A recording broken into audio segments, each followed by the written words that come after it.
Oke, selamat datang di News Channel. Di video kali ini kami akan membawakan informasi terbaru tentang Black Clover yang terdapat dalam manga Black Clover volume 31. Seperti misalnya The Sorted Question Bracket terbaru hingga pengumuman resmi yang diselipkan dalam halaman ekstra. Tapi kami minta maaf jika ada misleading yang diakibatkan oleh mistranslate karena informasi ini hanya bersumber dari terjemahan fans. Dan seperti biasa, sebelum masuk ke dalam pembahasan, jangan lupa untuk klik like, share, subscribe, serta tekan tanda loncengnya juga ya. Terima kasih. Kemudian pembahasan pertama adalah pembahasan The Sorted Question Bracket terbaru yang berisi 3 pertanyaan pilihan dan jawaban dari Yuki Tabata. Pertanyaan pertama, saya selalu menantikan chapter terbaru dari manga Black Clover buatan Sensei. Dalam volume ke-12, Anda pernah menjelaskan kepada kami tipe orang yang disukai oleh para anggota skuad Banteng Hitam. Dan sekarang aku ingin mengetahui informasi serupa untuk sisa anggota Banteng Hitam yang bernama Nahato, Nero, Henry, dan juga Zora. Selain itu, aku juga ingin mengetahui orang yang disukai oleh Yuno, Mimosa, Klaus, dan juga Leopold.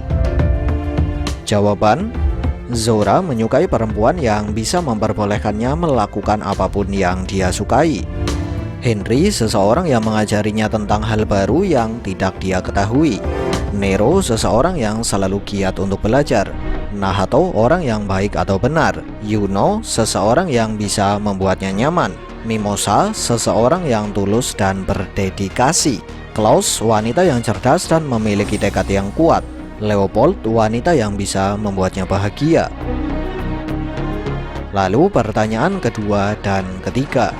Salam Tabata Sensei, aku memiliki 2 pertanyaan. Pertama, apakah ada penyihir wanita yang pernah menjadi kaisar sihir di masa lalu? Kedua, kaisar sihir keberapakah Julius? Aku tahu kedua pertanyaan tersebut adalah pertanyaan yang sedikit aneh, tapi aku sangat ingin mengetahui jawabannya dan terima kasih banyak. Jawaban untuk pertanyaan pertama adalah iya. Nah, dari jawaban ini, Babang Yuki mengkonfirmasi bahwa di masa lalu pernah ada seorang penyihir perempuan yang menjadi kaisar sihir. Lalu untuk pertanyaan terakhir, Babang Yuki hanya menjawab dia adalah kaisar sihir ke-28. Kemudian pembahasan tentang pengumuman resmi yang diselipkan dalam halaman ekstra manga Black Clover volume 31. Di mana dalam halaman ini Babang Yuki mengumumkan bahwa TAKB atau The Sorted Question Bracket secara resmi dihentikan. Dan TAKB dalam volume 31 adalah TAKB terakhir. Selain itu, Babang Yuki juga meminta maaf dengan keputusan dan pengumuman yang terasa cukup mendadak ini. Lalu, alasan dibalik keputusan ini adalah karena terlalu banyak pertanyaan yang tidak bisa dijawab untuk saat ini. Perlu diketahui, pertanyaan yang dimaksud di sini adalah pertanyaan yang mengandung spoiler atau bocoran. Nah, walaupun dalam pengumuman ini terkesan bahwa keputusan ini diambil oleh Babang Yuki, tapi menurut kami keputusan ini pasti melibatkan tim editorial Shonen Jump. Karena sebelumnya dalam interview terbuka yang diadakan oleh Shueisha, Babang Yuki terkesan sebagai orang yang suka bermain kata-kata dalam menjawab pertanyaan. Dan dia tidak sungkan untuk menjawab semua pertanyaan, bahkan pertanyaan yang mengandung spoiler atau bocoran sekalipun. Selanjutnya pembahasan terakhir atau pembahasan kata penutup dari volume 31. Di mana pada paragraf pertama dia menjelaskan bahwa jika ada yang bertanya apakah Tabata pernah menangis, maka dia akan menjawab dengan kata ya.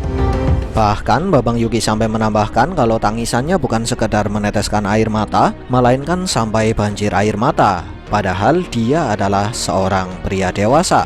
Lalu pada paragraf kedua, Babang Yuki menjelaskan bahwa anak perempuannya sebenarnya sama sekali tidak memiliki niat buruk saat bermain sambil berceloteh. Tapi tanpa sadar, hal ini sudah membuat Babang Yuki benar-benar menangis. Dan dia mengaku bahwa pada saat itu dia menangis dengan sangat keras hingga membuat istrinya terkejut dan menghampirinya sesaat setelah selesai mandi.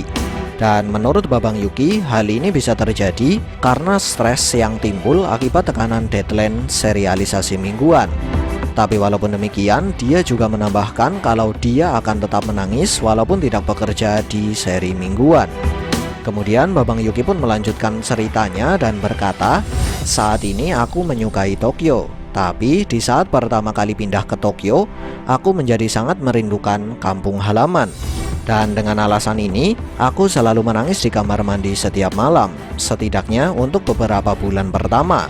Bukan hanya meneteskan air mata, tapi berlinang air mata. Lalu setelah bertemu dengan istriku, aku selalu menangis di saat aku gagal mencapai sebuah pencapaian atau milestone.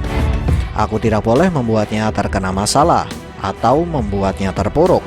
Menangis meskipun aku sudah memiliki seorang anak harus berhenti." Nah, selanjutnya adalah paragraf terakhir dan Babang Yuki berkata, "Jika kau membaca ini dan kau adalah anak yang cengeng, jangan khawatir, aku bahkan masih menangis walaupun aku sudah dewasa. Dan tidak peduli seburuk apapun aku menangis, selalu ada sosok yang kuat yang selalu menjagaku. Terima kasih yang sebesar-besarnya untuk istriku. Sekian dari kami and see ya."